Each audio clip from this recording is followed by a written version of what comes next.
It's time to take a ride on the Steelers Afternoon Drive with our co-hosts, Alan Saunders and Zachary Smith.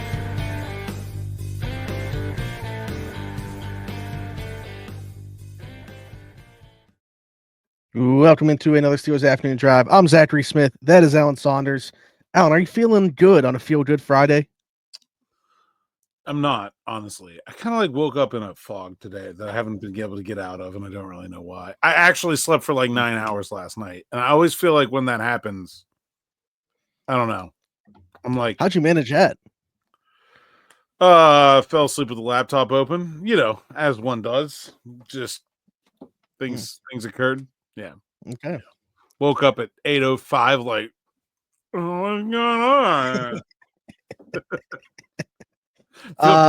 Feel free to grab that soundbite. Yeah, I might.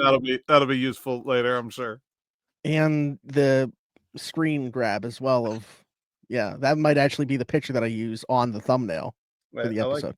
I like it. Anyways, official move, Mason Rudolph re-signing with the Steelers on a 2-year deal was one of the bits of news to talk about here. We actually got a question as it pertains to Mason Rudolph. A whole lot of pineapple farm. 8 million. I know we normally, and also the goatee, the facial hair on Mason Rudolph. Now, I wasn't expecting to see that. Did you see my tweet about that? No, I don't think so. I retweeted the Steelers picture of Mason Rudolph with the goatee, and I said the Steelers have made a terrible mistake. This is not actually Mason Rudolph. It's his soap opera evil twin brother, Jason Rudolph. They've signed the wrong guy. This is going to go terribly. I'll be honest. I like the look here at Jason Rudolph then. I said that you got to correct his numbers by about 5 touchdowns if he's keeping the good. I also saw Josh Roundtree tweet Michael Scott with a goatee, which I thought was pretty funny. yes.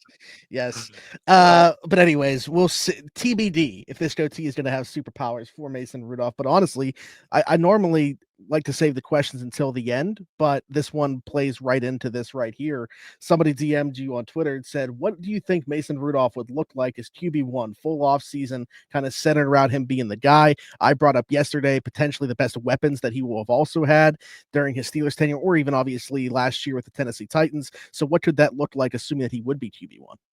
Yeah, this is from Darth Frazier shout on out Twitter, Darth Frazier. which is solid Twitter name.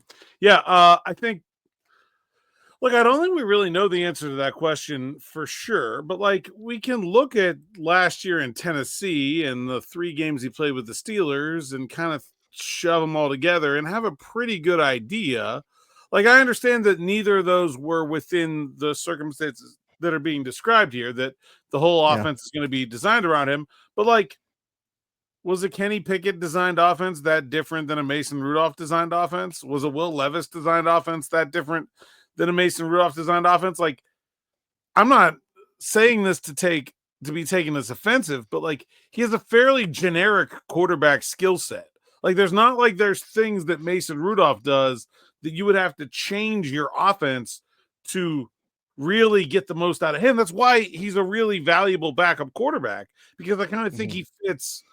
I mean, he's not going to be a good backup for Lamar Jackson, but for almost everybody else, it kind of works. So over his last 12 games, 8 starts since the start of the 2023 season, Mason's completed 67% of his passes, 3% interception rate. He's got a quarterback rating of 89.4 and a QBR of 70.6, and adjusted net yards per attempt of 6.18. That's not that bad. It's not great. It's probably putting you in the 18 to 20 range in terms of NFL quarterbacks, some better, some worse. I think you can live with that if you have to. I don't think anybody's signing up to live with it if they can avoid it. But it is not that bad, especially paying him $4 million a year. It's really not that bad, because then you take the rest of that cap savings, go somewhere else with it. I don't expect that to happen. The Steelers are either going to sign Aaron Rodgers or they're going to find something else to do at quarterback. What that's something else to do not being evident right now is not a problem, because it'll be a free agent, or it'll be a trade, or it'll be something crazy. Somebody's going to draft somebody that they don't expect to draft, or whatever. I don't know. They'll figure it out. But I do think signing Mason Rudolph gives them the willingness to be as patient as Aaron Rodgers needs them to be. Like, there's absolutely no reason for the Steelers now to worry. Like, if Aaron wants us to go until May, they should be fine with it, pretty much. Yeah. What you said there, like, I wouldn't take that as a slight at all. I mean, in terms of being able to kind of just drop him into any offense and still get, like, feel pretty good about the type of player that you're getting. Like, I think that that's a compliment to him and suggests that he's going to have a very long career in the NFL. I mean, he's already obviously outlived the normal NFL shelf life, but I think that we're looking at, a QB2 for a long time in the NFL. And if he were to, for the sake of this argument or question that was proposed here, say he did end up being QB1 here, I actually think when you look at the two receivers, the number 1 and 2, assuming they're able to retain George Pickens for the year, at least have him opposite of DK Metcalf. Talked about, the option in the middle of the field, and Pat Freiermuth. Calvin Austin had a little bit of a breakout last year. We'll see how they round out the running back room other than with Jalen Warren and Kenny G. But I do think that it is like an offense that could get the most out of Mason Rudolph when you look at those deep threats. I think that that's probably the one thing that is Mason Rudolph's calling card, if you will. If you had to say that he had one thing about him, would be the deep ball that he throws. And with George Pickens, we've already seen that connection to a degree. I mean, George Pickens has 14 catches for 373 yards, 2 touchdowns in 4 games with Mason Rudolph as his quarterback. So, like, there's a little bit of a connection there. George Pickens has always, at least, not minded having Mason Rudolph as his quarterback. So I think that this is an offense, at the very least, if Mason Rudolph does become QB1 for a season, I think it's one that I'm not going to say like he could thrive in, but it could work. I don't think the Steelers will be like, I'm not going to predict the Steelers to have any greater success with Aaron Rodgers than I would be with Mason Rudolph. Rodgers is a better player, but like, he's not going to take them somewhere the Steelers can't get with Rudolph. Like, do you think their Super Bowl odds are going to go up if they sign Aaron Rodgers? I don't. Like, maybe a little bit, but like not much. I think they will slightly. And honestly, like I was going to ask if they should. I feel like it's more about like the name recognition that it would than anything else. Yeah, maybe because like bettors will activate because of the name recognition. And they did go up after they traded for DK Metcalf. And I think that move is really impactful. But like, we've known, here's why I don't think they will, because the assumption that the Steelers were going to get about a Rodgers level quarterback has kind of been baked in. Like, everybody knew they were going to sign somebody who's about that good. Like, he's not going to be better than expectations. I guess I don't even know if you've given, at least on here, obviously, like maybe in an article that you've written, obviously in the Morning Rush, you could have talked about this more. But I don't know that I've asked you on here then. Do you think that this is even something the Steelers should be pursuing? Is Aaron Rodgers? Yeah. I mean, I think they'd be crazy not to. I think he's the best player out there. I don't think they should overspend for him. I think, it was said all along, the idea is quarterback proof. You try to be as competitive as you can, but like, don't sell out on this season. It's not the year to sell out for. Just keep your options available into 26 so that you can draft a quarterback and try to put the best team around him that you possibly can. And I don't think giving Aaron Rodgers $30 million a year does that. So if that's what he wants, I'm out. But I think the Steelers are in a really good position now to say, hey, if you get more money somewhere else, fine by us. We'll be here if not. And I don't like I think this whole Vikings thing is just same. It is just trying to get the Steelers to jack the price up. Russ is going to New York today. I'd be kind of surprised if he doesn't leave there with a contract. There's not going to be anywhere else for Rodgers to turn to, if not Minnesota. So there had to be some leverage come from somewhere. I think that's what this is an attempt at. I don't think he's a good fit for them. I don't think they're a good fit for him. I don't think it makes sense for either party, to be honest. So I think I think it's let the Giants pick first. Aaron will be last. And if he wants to go home and stare at the sunset instead of playing quarterback, or I wrote in my column today, maybe he wants to get real into avocado farming, like the guy from Ted Lasso, whatever, whatever thing that mercurial talents do when they decide they want to get away. Maybe he's going to become a monk. I don't know. Like, whatever he's got up his sleeve that's not football, if he wants to go down that road, then still just say, fine. We roll with Mason. Maybe they elevate their draft priority for quarterback a little bit and move on. Great segue. Again, normally save the questions till the end when we have this is 2 days in a row that I've just nailed the segue. I mean, Nailed. I am at the top of my segue game right now. Another question that you got, and you can give them a shout out because it came via your DMs, was about if the way that the quarterback room is currently looking like it could be built. So right now, just Mason Rudolph and Skylar Thompson, obviously, on the roster. Would that make a Milton selection more likely, or Milroe selection? I'm sorry, not Milton. A Jalen Milroe selection more likely for the Steelers in the draft, a name that we've obviously talked about in the past. Trying to figure out what the value of taking a shot on a player like that would be. But do you feel like it'd be more likely the Steelers would take that shot if it is just like Mason Rudolph and Skylar Thompson come draft day? Yeah, I got this one from Baku, who he's the guy that always has the good training camp videos from the stands. Yeah. Mm-hmm. I think yes, like I just said, like I think if they don't sign Aaron Rodgers, I think you move quarterback up the draft board a little bit. I still think it's almost certainly out in the first round, and they don't have a second round pick now. So, but I think like the idea of like trade back in the first round to add a day 2 pick, I think that makes some sense. And then use that day 2 pick on a guy like Milroe. To me, Milroe is a perfect dart throw because of the upside. Like I don't want just an average backup quarterback type. I don't see you have Mason Rudolph, right? So you don't need Dylan Gabriel. Okay. You don't need Riley Leonard, right? Like there's no sense in drafting someone like that. If you draft a quarterback, pick someone who's like 80% flame out, 20% starter. Like go down that road instead. I think Milroe is a pretty perfect example there. Tyler Shook could be very similar in that regard. Different reasons. Milroe because he has a hard time throwing to the guys wearing his shirts. Shook because he has a hard time throwing for more than 7 games in a season.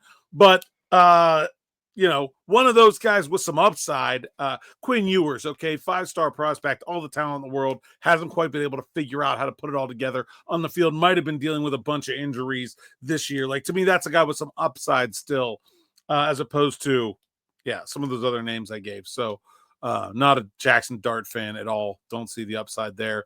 People talking about him in the first round, I think, are nuts and will pay for that feeling dearly. But yeah, that's I do think if they could get another day 2 pick with a trade back, then I think quarterback really then starts to become something like a priority for that spot. No, not willing to throw the dart on Dart. No. I'm in the same boat. It's more of a jart, like something that should have been banned in the 80s. So this is like, obviously the Steelers aren't going to feel this way about themselves. Otherwise they would have, brought somebody else in and rearranged their coaching staff, whatever. But I think the question that comes to mind, at least for me, is, are they the right team for a Jalen Milroe? Like, do they have the infrastructure to feel like they can develop that type of player to get him to the level that would be worth investing in? No. No, they should not feel that they have that. Maybe they do. I don't know, but I don't see it. I don't think that should stop them either. Like, I know that Jalen Milroe has a lot of work to be done, but like, you don't have to have all the answers as a coaching staff either. Like, I think sometimes players just figure it out. Like, I think we often attribute like player development to coaches, and it's not always that way. Sometimes players just get better. They get more mature. They stop hanging out with their stupid friends at night and actually study their playbook. I'm not saying this is what's the problem with Jalen Milroe. I'm saying this is the problem with a lot of young players, that they just grow up and they get better. It's not because their coach is some kind of wizard. It's just because they figured out that if they want this to be a career, they're going to have to work a little bit harder than they did in college, where they can kind of float on their talent level. And that works. Like, it's not something you should really rely on as a draft strategy. But I think when you're talking about quarterback, it's so important that you can't let your own concerns about how good your coaching staff is, and I don't even know if the Steelers have those concerns. I have those concerns. I don't know if they do. But like, even if they shared my concerns, I don't think that should stop them from trying at quarterback. Yeah. No, absolutely. And I don't think it would. Again, like, if they had those concerns, they would obviously have changed something. Like, they're not sitting there like, oh man, we can't develop a quarterback, and just like going forward with that thought being the case. Yeah, so we'll see how that plays out. Obviously, I don't know Jalen Milroe whatsoever, but just like listening to him talk, like, a good portion of this, like you're talking about, I feel like is the desire to get better. And like listening to him talk, like I don't question the compete level or his desire to be great. Will he ever get there? I don't know, but I don't think it's going to be for a lack of effort on his part if he doesn't. Yeah. Yeah, I agree with that. I think he really impressed with his interviews and things like that. Just while we're talking about it, you mentioned the name here, Hybrid God 7495 brought him up in the YouTube comments. What are your thoughts on Tyler Shuck? I think he's worth an attempt. Like the injury, 7 years in college, 1 full season. Like that's just it's like Peyton Wilson on steroid. Oh man, there's another transition. Shoot. It's even worse than Peyton Wilson's injury history. Let me just put that out there. Like significantly. Yeah. Peyton Wilson was injured 8 times. He still found a way to play a lot of college football. Shuck barely played at all. And so, I mean, think about this. Tyler Shuck was in college before Sam Darnold was the number 3 overall pick. Yeah. Yeah. I mean, it's probably not going to work, but it's worth a shot at some level. I think he's become overrated because it's such a bad quarterback class that everybody's kind of latching on to everyone that seems like they kind of look like they know what they're doing, and he does. I just don't know how you can have a lot of faith in that experiment working out. Yeah, I'm in the same boat. And again, I think it is probably when you look at this draft class as a whole, and there's not really like that guy. Like in most years, like I like Cam Ward, don't love Cam Ward. In most years, to me, that's not a guy that you're talking about as the number 1 overall pick.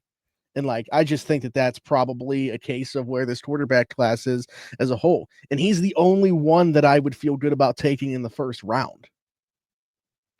Yes. I would take Shedeur probably towards the end of the first round. If you had the right team situation, like, cause you're drafting more than Shedeur Sanders, and I would take the player at probably like 15. I don't know where I would take him and Dion, which is basically what you're doing. Like you're drafting them both. Yeah. And I don't know how you get away from that, but like the 49ers. Okay, sure. I was just going to say them if they were to decide to, like we were talking about with like the money ball on at QB, like get another on a rookie contract and not pay Brock. Yeah. Like that would be fine by me. And then trade Brock Purdy to the Steelers, and they don't have to worry about signing Aaron Rodgers. Done. Figured it all out right here. There we go. On the pod. Another team down there, the Rams. I think they're picking at like 26. Yeah. Like that's a really good fit for that, for him, for them. Like Sean McVay is not going to take any crap from anyone. He's like one of the best coaches in the league. He'll get the most out of Shedeur. It's LA, which I'm sure they'll be happy with. Like to me, those are a couple spots that I think could really work. Now San Francisco is picking 11, so like yeah. I don't know if they would go there. That's not unreasonable to me that they would go. Like I don't know what they're going to do with Brock Purdy, but I would do that if I were them. Maybe, I don't know. Would the Steelers do it at 21? My gut tells me no. I think they would love to trade back with someone that wants to come up and do it. Maybe that's the answer. Find somebody who's, I mean, dare I say it, Cleveland is at 33. If they don't, if they take Apple option Carter at 2, come up and get Shedeur, as much as it would hurt the Steelers to help the Browns, I think that would be a good trade for them. Same thing with the Giants. 1 pick later, if they don't get a quarterback in the first round, and then Shedeur is still there at 21, like come back up. Yeah, I think those make a lot of sense. I mean, he's going to go. I'm Saints not done yet. But 40. Now you're talking about a pretty far trade down, but like, I think those 2 spots to me really feel like, or even back to the Rams. If the Rams at 26 want to come up 5 spots to make sure they get them, although the problem with that is who, like the teams in between are the Chargers, the Packers, the Vikings, and the Texans. Ain't none of them drafting a quarterback. So basically, like the Steelers would have to make it seem like they might take him in order to get the Rams to trade up. I don't know if that would work or not. I guess you could like somebody else could trade ahead of them though too. Like if they're worried that somebody else is also trying to come up with one of those spots. Yeah. I'm not done yet, but I currently have him as my 34th player. He's going to go earlier than that, but That's where I currently have him. So Cam Ward, the only one before that, obviously, amongst quarterbacks. You had a transition that was actually pretty good, but then we kept talking about Shedeur Sanders. Larry Ogunjobi, former Steeler, suspended the first 6 games of next season for PEDs. He's already signed with the Buffalo Bills. I think that Bean said they knew about Michael Hoyt, right, but didn't know about Larry Ogunjobi's until after signing? Yes. Okay, because I know a lot of people, some people are already commenting from yesterday's stuff on today after that and saying, like, do we think Omar knew about this and this was part of the reason that he was cut? But yeah, the Steelers didn't know, the Bills didn't know. They found out actually like after they had already agreed to terms with Larry. They're going to stand by the contract, which they did not have to do. They could have just said, sorry. But them paying him $8.3 million doesn't seem so bad when they're only going to pay him $5 million. Man, I don't know. Like, if they didn't know, then that turned out pretty fortuitous for them. And so I think these things happen, and it doesn't. A PED test failure does not mean a guy's on steroids. I want to clear that up. It can be for a lot of different things. It can be for a banned supplement. It can be for a masking agent, which sometimes are like inadvertently in a lot of other things. So like, not to get too technical on this, but like there are things that you can take that make it hard to detect certain substances in your drug test, and those things themselves are banned, but those things themselves are also like, sort of around in a lot of other things. And so it is I don't want to say these things happen, and it's not always like some dude's roided out. Like I doubt it. Larry doesn't look like that anyway. Like, yeah, I know a lot of people were saying, like, was this something to do with like the foot or like how far back? Listen, and I'm not saying that Larry did, but when guys do choose to cheat, in my experience, an inability to or a difficulty in recovering from injury is often a motivating factor. I've seen that a lot in my career. Yeah. I mean, that's kind of where my mind went to first, at least. But we don't have any idea, and like it could have been a lot of things. I know Hoyt said his was he claims anyway that he had come to trust a trainer and wasn't monitoring the substances that he was being given because he trusted that trainer, and was given something that was on the banned list. So that sounds plausible to me.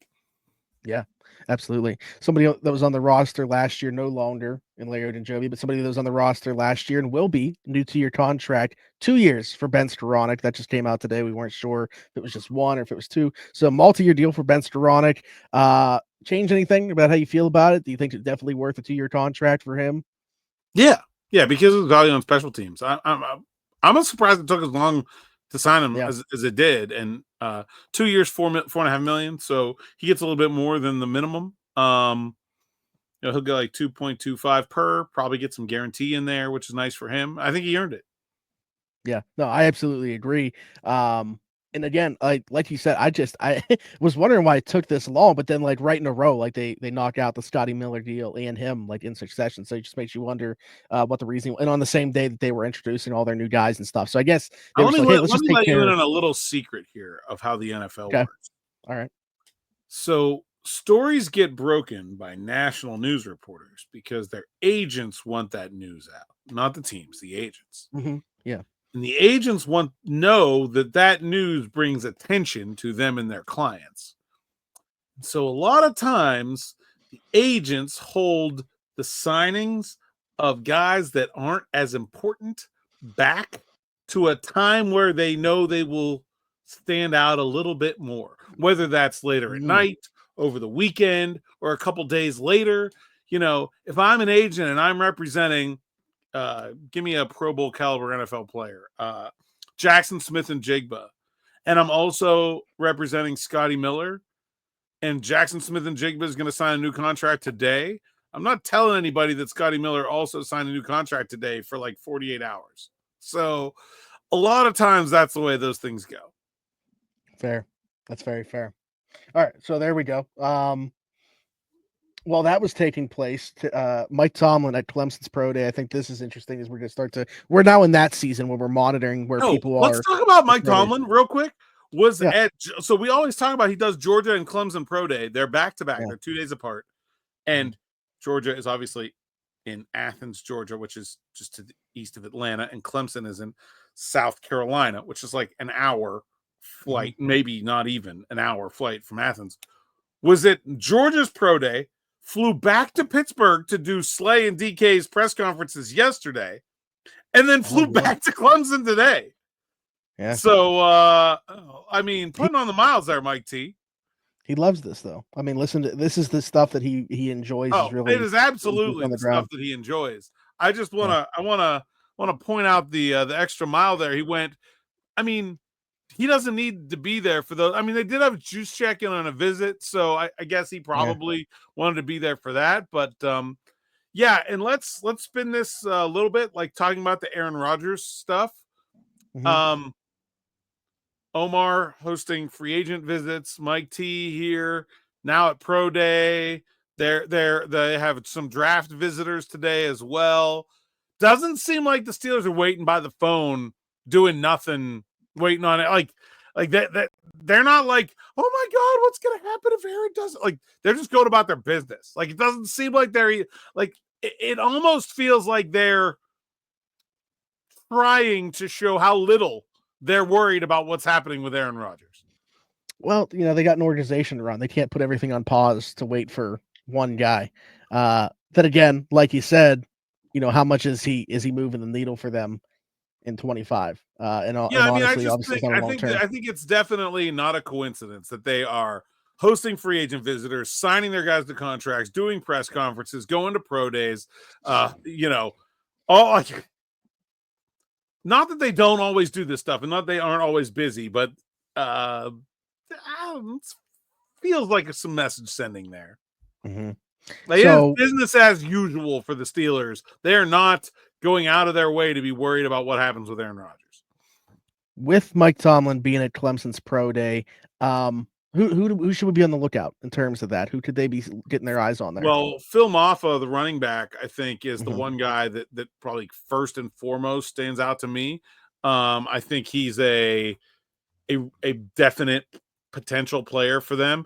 But I mean, here's the thing: is that the reason that Mike Tomlin always goes to these same schools every year, regardless of whether they have a player in this year's draft class or not, is that he wants to start the relationship process for those next year guys, right? And so Cade Klubnik, I would say right now is probably like second round pick at quarterback next year, could easily be a first round pick at quarterback next year.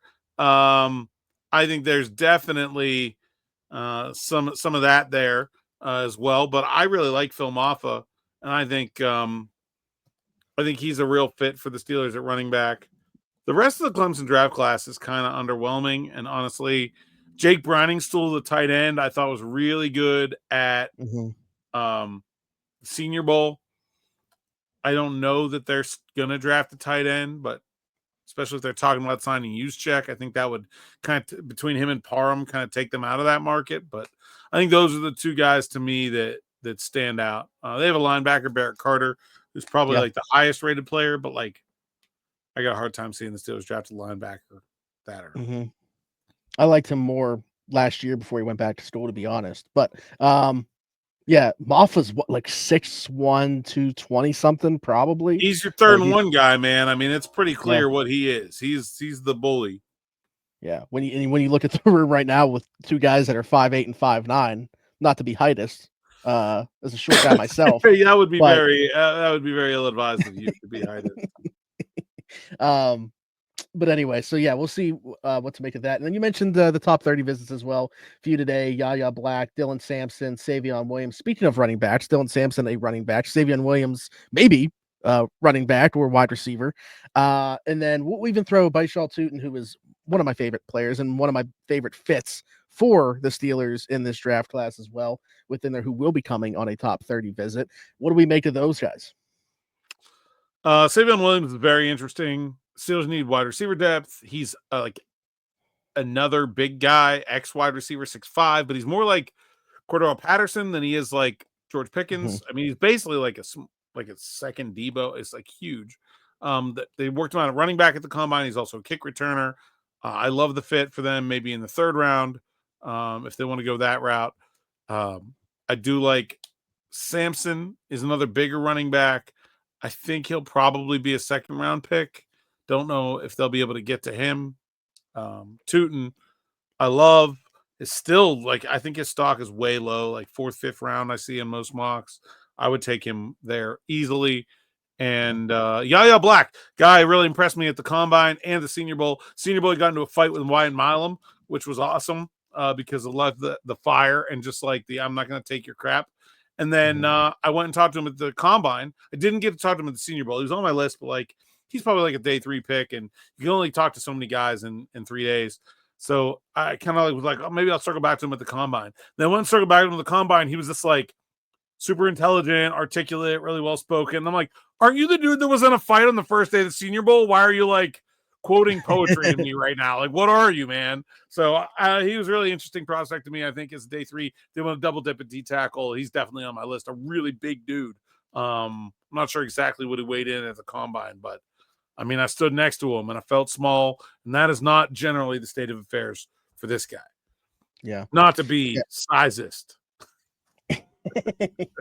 Tootin's obviously my favorite player within that group that we just talked about. I really do like Dylan Sampson too, though. And I'm super intrigued by Savion Williams just because I feel like if used properly, it could be like what the Jaguars envisioned LaVista Chenault being, like that type of utilization. But obviously they didn't do so. I think if you try to use him as just a receiver, you're not going to get the return on investment. I think here's what I think. I think you have like Cordell Patterson with like big wide receiver 2 upside. Like who's like a big wide receiver 2? Like just tall, or you mean? Yeah. Like, 'cause he's like 6'3", something like that. Yeah. The guy's like not the number 1 wide receiver, but like is a big guy.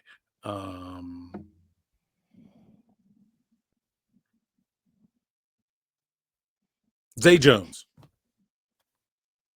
Okay. So like I think you can get Zay Jones out of him as a wide receiver, but then you'll also have like some upside beyond that in terms of like this kind of gadget player, running back, kick returner type. Zay Jones would not have come to my mind. I was going through like every team in the NFL trying to think of who their number 2 passing option was and like who's a big dude. But okay, there you go. Mac Hollins, that might be a better shout. Yeah. I'm surprised Mac Hollins has hit free agency twice with Arthur Smith as the Steelers offensive coordinator and didn't sign here. I am very surprised for that. Very surprised. All right. Anything else? That's it. All right. Well, you know the drill. Before we got here, tell people they can find you. Saunders_PGH on X, Instagram, TikTok, and Blue Sky. PGH Steelers Now. Site's account, SteelersNow.com. Go there, read the words so I can get paid. Also sign up for SN Plus so that you can read the words without ads, which are much better. And I also get paid more and more directly. So just cut out the middleman, read without the ads, and sign up. And then it's like $4 a month or something cheap like that. And then subscribe, hit the bell for notifications on the YouTube channel, which is free and also helps us. And we are at 15,200 and Justin Strelzik subscribers away. Was at the viewing for Wolf last night, and they had a photo of him and Justin there, and that was pretty poignant for me. Of course, Justin died a few years ago. Not to bring the show down here on a Friday, but that's where my mind went, and that's why. Well, love that. At any time that we can mention him on the show, we should. I'm upset, not because of that number switching and you being able to pay tribute in that way to end the show, but I had the name Wellington Prevalon in the bank because we were at 72 when we started, and I was ready to break it out. So instead, I'm going to give a little bit of a cap tip and ode to my guy, my man, Ramon Foster. All right. That's a good answer as well. Yeah. Dang it. Man, I guess I gotta make sure I get the next one. You gotta wait for a whole nother 100 to go around before you can break Wellington Prevalon out on me, huh? Yeah, Unbelievable. Anyways, if you guys are listening somewhere else, Apple, Spotify, wherever your podcast from, be sure to leave a 5-star review and subscribe over there. Just search through his afternoon drive. Do the same thing on TikTok, and then you'll find me everywhere. Zachary Smith, PGH for Alan Saunders and myself. Thanks for jumping in. Take another ride on the Steelers afternoon drive.